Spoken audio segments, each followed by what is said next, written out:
हमारा तू छोरा के जबहि ससुरवा कोना गे। हमारा तू छोरा के जबहि ससुरवा कोना गे। सोना तोरा सोना के फरतौ पिलुआ हमर शराब करतौ गे।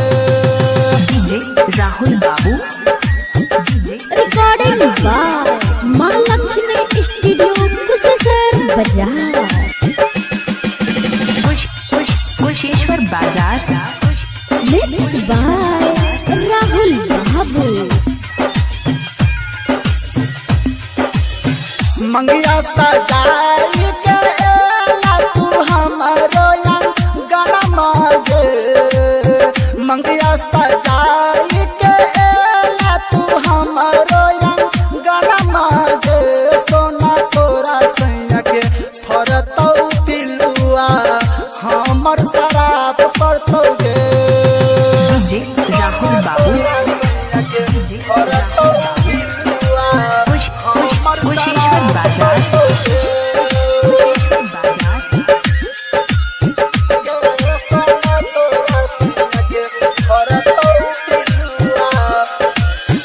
सैया के से जैसा के बही तू जाई के सुरबा गे।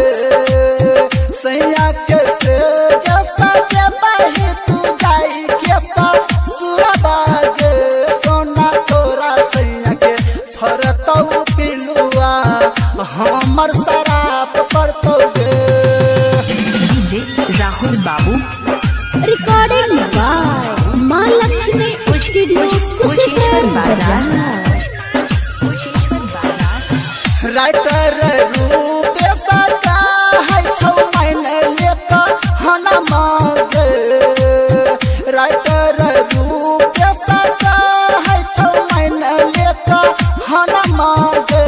सोना धमक छोड़ के नहीं जो ससुरवा